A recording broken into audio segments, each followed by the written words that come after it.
المفلحون أما بعد فإن أصدق الحديث كتاب الله وخير الهدي هدي محمد صلى الله عليه وسلم. Hadirin jamaah salat Jumat yang dirahmati Allah, Rasulullah sallallahu alaihi wasallam disampaikan bahwa hantameng surga urang-urang yang lam dada go'nyan na bacut dari sifat kesombongan. La yadkhulul jannah man kana fi qalbihi mithqalu habbatin min kibrin. Tidak akan masuk surga orang-orang yang di dalam dadanya ada sedikit saja sebesar biji sawi dari sifat kesombongan. Makanya hadirin jamaah salat Jumat yang dirahmati Allah, kita harus menjaga, tanyo harus kita pastikan agar tidak ada rasa atau perasaan sombong pada diri kita. Kenapa? Karena kesombongan itu bisa terhalang diri kita untuk masuk ke surga Allah Subhanahu wa ta'ala. Turunan dari sombong yaitu ujub. Ada ujub, ada takabur, ada yang disebut dengan kibar. Maka bahwanya takalan turunan salah satu turunan dari sifat kesombongan yaitu ujub. Ujub menyota terjemah yaitu berbangga dengan dirinya, atau orang yang merasa takjub dengan dirinya sendiri. Para ulama disebutkan ujub itu antara indaka syai'an laisa inda ghairika. Ujub itu adalah engkau memandang pada dirimu itu ada sesuatu kelebihan yang itu tidak dimiliki oleh selainmu. Maka kalau ada perasaan ini dinamakan dengan ujub. Ulama yang lain seperti Imam Al-Ghazali menyebutkan bahwa ujub adalah perasaan yang timbul pada diri seseorang yang merasa dirinya hebat, kemudian dia melupakan nikmat Allah Subhanahu wa ta'ala yang hakikatnya Allah yang memberikan pada dirinya. Nah, orang yang ujubnya adalah orang yang hana ingat ke Allah. Ketika dia mendapat kenikmatan, ketika dia mendapat karunia, maka dia menganggap dirinya lah yang hebat dan dia melupakan Allah Subhanahu wa ta'ala dalam hidupnya. Maka Imam Ibnu Mas'ud disebutkan bahwa ujub merupakan salah satu dari dua sifat yang bisa merusak seseorang. Kata Ibnu Mas'ud, al-halaku fi isnatain. Kehancuran seseorang itu pada dua hal. Yang pertama al-qanut, yaitu berputus asa dari rahmat Allah.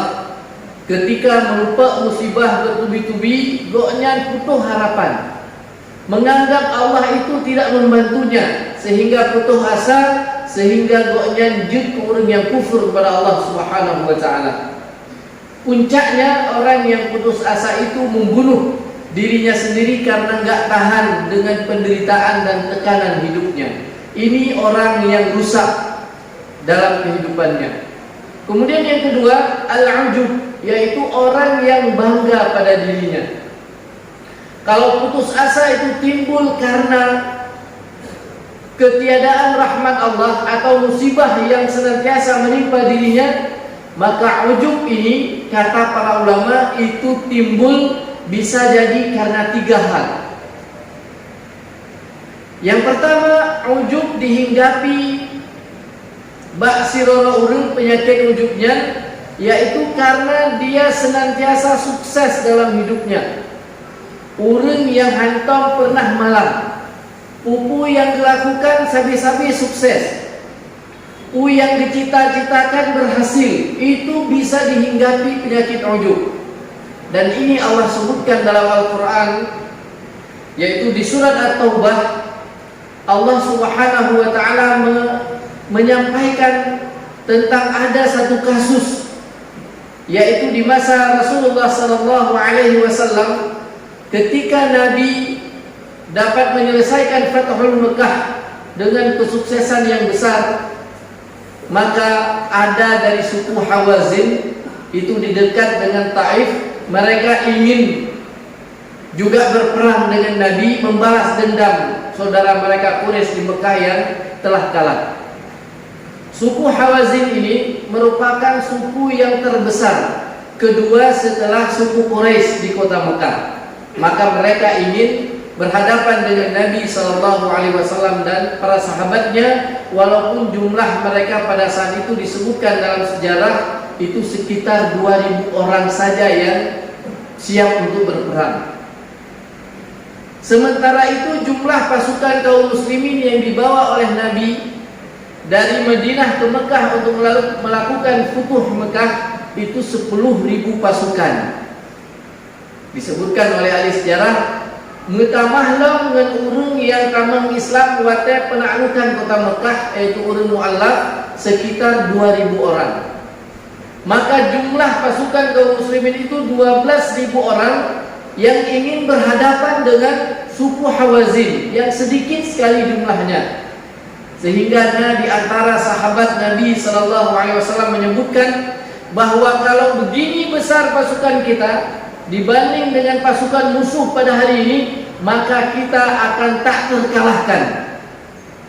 Dan itu telah terbukti, kita menang terus dalam peperangan, kecuali perang Uhud saja yang Allah berikan kekalahan bagi orang-orang yang beriman. Apalagi kita baru menyelesaikan sebuah tugas besar, yaitu menaklukkan kota Mekah, sehingga kota Mekah itu dikuasai kembali oleh orang-orang yang beriman. Dengan semangat ini para sahabat Rasul untuk berperang melawan penduduk Hawazin ini di daerah Taif, yaitu di lembah Hunain. Maka dengan mental seperti itu mereka menghadiri pertempuran, dan mungkin itu tidak ada kemungkinan untuk pasukan kaum muslimin itu kalah. Mungkin tahlo orang Islam nyodinan pasukan dibandingkan dengan pasukan musuh. Maka Allah Subhanahu wa ta'ala menggambarkan peristiwa itu dalam Al-Quran. Kata Allah Subhanahu wa ta'ala, laqad nasarakumullahu fi mawatin katsiratin. Sungguh Allah Subhanahu wa ta'ala telah menolong kalian, memenangkan kalian dalam berbagai pertempuran yang terjadi, termasuk Futuh Mekah. Wa yauma Hunain, dan pada hari Hunain itu, pada hari peperangan di lembah Hunain, id a'jabatkum kasratukum, ketika kalian, kata Allah Subhanahu wa ta'ala, merasa takjub pada diri kalian sendiri karena banyaknya jumlah kalian.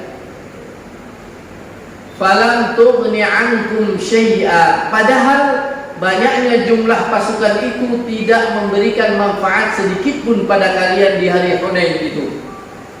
Kemudian wadaqat alaikumul ardu bima rahubat, pada peperangan Hunain itu, kata Allah, bumi yang luas, lembah Hunain yang begitu luas, mudah untuk berperang, itu merasa sesak bagi kalian, terasa sempit pada hari itu. Tsumma wallaitum mudbirin, dan kalian selanjutnya itu lari kocar kacir di medan peperangan pada hari Hunain itu. Hadirin jamaah salat Jumat yang dirahmati Allah, ternyata pasukan kaum muslimin yang dipimpin oleh Rasul, pasukan-pasukan terbaik, dijamin surga oleh Allah Subhanahu wa ta'ala. Mereka ada Ahlul Badar, mereka baru menaklukkan Futuh Mekah, menaklukkan kota Mekah, akan tetapi karena ada rasa bangga di hati mereka terhadap jumlah musuh yang mereka remehkan, maka Allah Subhanahu wa ta'ala memberikan ujian besar bagi mereka pada hari itu, yang mana ternyata jumlah pasukan yang banyak, perlengkapan perang yang hebat tidak bermanfaat pada hari itu. bahkan merasa sesak jiwa dan dada mereka ketika bertempur dengan musuh padahal musuhnya lebih sedikit. Akhirnya banyak pasukan-pasukan, terutama orang-orang yang baru masuk Islam di kota Mekah pada saat itu lari sampai mereka kembali lagi ke kota Mekah. Bagaimana selanjutnya? Kemudian Allah Subhanahu wa taala menjelaskan bahwasanya Allah yang kemudian memberikan sakinah, memberikan ketenangan kepada Rasulnya. Pada saat kocar-kacir pasukan kaum muslimin, Allah Subhanahu wa taala meneguhkan Rasulullah sallallahu alaihi wasallam. Kemudian Rasul memanggil sahabat-sahabat terbaiknya yang pernah berbaiat, baiatur ridwan. Maka sahabat ini ikut bersama Nabi. Mereka tegakkan kembali barisan perang. Mereka mengikuti Rasulullah sallallahu alaihi wasallam. Mereka tidak mundur ke belakang.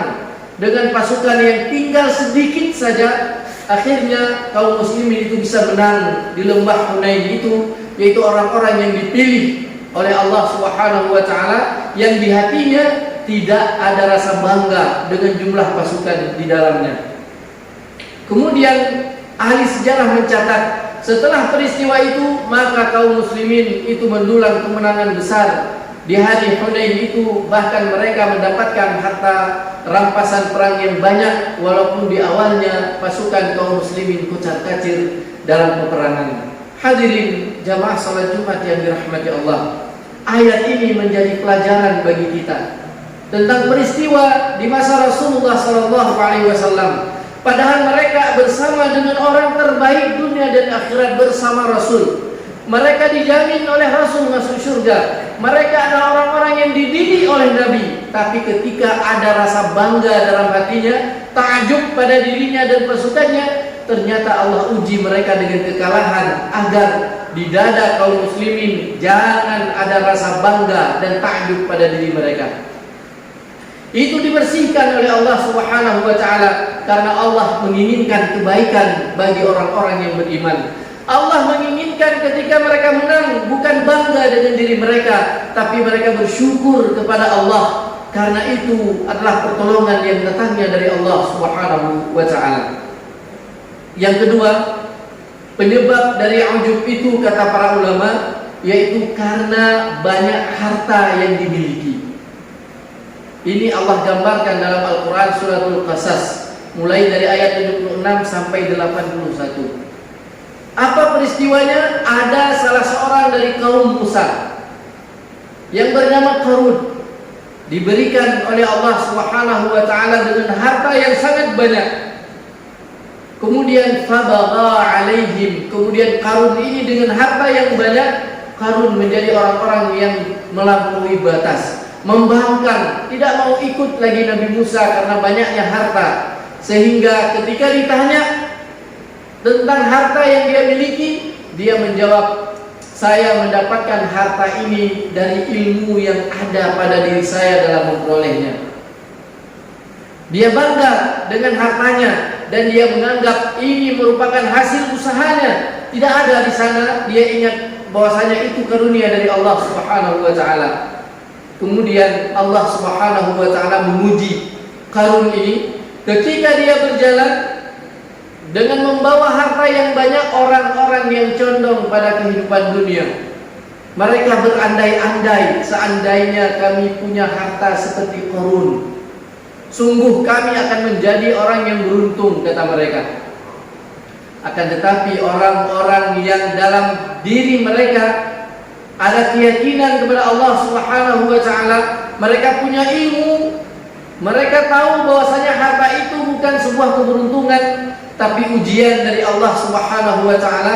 Bahkan mereka mengingatkan Qarun, la tafrah, innallaha la yuhibbul farihin. Jangan engkau terlalu bangga wahai Qarun, karena Allah tidak suka dengan orang-orang yang bangga pada dirinya. Kemudian apa kejadiannya? Qarun itu benar-benar dibenamkan oleh Allah Subhanahu wa taala ke perut bumi. Fa khasafa bihi wa bidarihi al-ardha, kata Allah, kami benamkan dia dan bersama dengan harta dan rumahnya. Kemudian yang menariknya kata Allah Subhanahu wa taala, fama kana lahu min fi'atin yansurunahu. Ketika hartanya dibenamkan oleh Allah, Qarun itu dibenamkan oleh Allah, ternyata tidak ada orang satu kelompok pun yang mau menolong Qarun, padahal dulunya mereka sangat bangga dengan Qarun. Mereka ikut gaya Qarun, tapi tidak ada yang membantu Qarun pada saat diberikan musibah oleh Allah Subhanahu wa taala. Kemudian Qarun sendiri fama kana minal muntasirin. Qarun itu tidak bisa menolong dirinya sendiri. Dia tidak beruntung. Dia tidak bisa membantu dirinya ketika dibenarkan oleh Allah, padahal dia memiliki harta yang banyak. Ini juga jadi pelajaran bagi kita hadirin jamaah salat Jumat yang dirahmati Allah, bahwasanya orang-orang yang terlalu bangga dengan hartanya, maka hartanya itu tidak bisa menolongnya ketika tertimpa musibah dari Allah Subhanahu wa taala pada dirinya. Kemudian yang ketiga, kata para ulama, penyebab dari ujub itu karena bagusnya bentuk fisik atau tampang atau kecerdasan yang dimiliki. Carang, leime atau gagah badan, dia merupakan keturunan yang hebat, maka itu juga tidak bisa memberikan manfaat bagi kita. Rasul sallallahu alaihi wasallam menyebutkan, innallaha la yanzuru ila suwarikum wala ila ajsamikum. Dalam riwayat yang lain disebutkan wala ila amwalikum. Sesungguhnya Allah Subhanahu wa taala tidak memandang bentuk fisikmu, tidak memandang rupamu yang tampan yang cantik. Allah juga tidak memandang terhadap hartamu. Walakin yanzuru ila qulubikum wa a'malikum. Akan tetapi Allah Subhanahu wa taala hanya menilai, hanya melihat bagaimana hatimu dan bagaimana engkau beramal, ikhlaskah kepada Allah Subhanahu wa taala atau tidak. Hadirin jamaah salat Jumat yang dirahmati Allah, maka dalam hidup ini betapapun kita sukses, keluarga kita sukses, kampung kita sukses, daerah kita sukses, suku kita sukses, jangan bangga dengan kesuksesan itu. Kenapa? Orang yang berbangga itu tidak ada beruntung di dunia dan tidak akan beruntung di akhirat nantinya. Kita banyak harta, lebih karunia harta oleh Allah Subhanahu wa taala. Baik sampai tapok dada, bangga, kemudian meremehkan orang-orang yang ada di sekitar kita, menganggap mereka enggak becus dalam bekerja. Jangan seperti itu. Harta itu adalah ujian dari Allah, bukan untuk berbangga diri, apalagi merasa diri hebat dengan harta. Tampan kita yang tampan, cantik kita, cerdas kita, itu bukan juga ranah kita untuk berbangga diri. Karena kekayaan, kesuksesan, ketampanan kita merupakan karunia dari Allah yang Allah menginginkan kita tempatkan itu semuanya dalam rangka untuk mendekatkan diri kepada Allah. Kiban cara ngentaya sukses buta dengan Allah, tak tolong urung-urung yang membutuhkan dan ingin sukses. Ini yang Allah inginkan dalam hidup ini. Harta kita yang Allah inginkan, harta itu dicari dengan cara yang halal, kemudian diperuntukkan untuk kebaikan, kemaslahatan, zakat, infak, sedekah dan sebagainya yang itu bermanfaat untuk kita dan orang-orang yang ada di sekitar kita. Kecerdasan, ketampanan kita juga ini bukan untuk dibanggakan, tapi bagaimana itu bisa mendekatkan diri kita kepada Allah Subhanahu wa taala. Hadirin jamaah salat Jumat yang dirahmati Allah, para ulama menyebutkan bahaya dari ujub ini. Bahaya ujub, yang pertama kata para ulama, ujub itu bisa merusak diri kita dan bisa merusak amal atau pahala kita. Rasulullah sallallahu alaihi wasallam menyebutkan melalui hadis yang diriwayatkan oleh Imam At-Tirmizi, ada salasun muhlikat, ada 3 yang bisa menghancurkan seseorang, menghancurkan reputasinya, hancur kehormatannya, hancur kepercayaan dari orang-orang, dan bisa merusak amalnya. Yang pertama, syuhun muta', kikir, pelit, krip yang dipelihara. Kemudian yang kedua, wahawan muttaba', hawa nafsu yang diperturutkan, yang diumbar, yang hanarhim. Kemudian yang ketiga, wa i'jabul mar'i binafsihi, yaitu seseorang merasa takjub dengan penampilan dirinya. Dia takjub dengan dirinya, oh kita haba, sabi-sabi lunnah. orang lain dalam hidupnya seakan dialah yang paling berjasa dan paling hebat. Ketika dia ngomong, berjalan dan sebagainya, maka ujub ini merupakan biang kehancuran seseorang. Yang kedua, bahaya dari ujub disebutkan oleh Nabi SAW, hadis riwayatkan oleh Imam Hakim, man ta'azama bi nafsihi. Barang siapa yang merasa hebat dirinya, dia senantiasa membangga-banggakan dirinya, bangga dengan keturunannya, bangga dengan apa yang dia miliki, wahtala fi masyatihi. Dia merasa sombong ketika berjalan, muhidih urung sombong, maka laqiyallahu wa huwa alaihi ghadban. Maka di hari kiamat dia akan berjumpa dengan Allah Subhanahu wa taala dan Allah Subhanahu wa taala murka kepadanya. Allah murka kepada orang-orang yang bangga dengan dirinya, ujub. Dan ini yang paling membawa petaka bagi kita. Ketika kita jumpa dengan Allah, bukan dirahmati oleh Allah, bukan disayangi oleh Allah, bukan diberi rahmat oleh Allah Subhanahu wa taala di hari kiamat, bahkan kita menjadi orang-orang yang dimurkai oleh Allah Subhanahu wa taala. Na'udzubillah, tsumma na'udzubillah. Hadirin jamaah salat Jumat yang dirahmati Allah. Karena bahaya ujub ini besar sekali dalam kehidupan kita, tentunya kita tidak dihormati oleh orang-orang yang sering bangga dengan dirinya akan tidak dipedulikan oleh orang lain, dan di akhirat orang-orang yang ujub itu akan mendapatkan murka Allah Subhanahu wa taala. Maka melalui nasihat khutbah yang mulia ini, mudah-mudahan ada manfaatnya bagi khatib yang menyampaikan dan kepada kita semuanya. Mari kita lepaskan, mari kita petubit, mari kita pegadah sifat ujub dalam dada kita.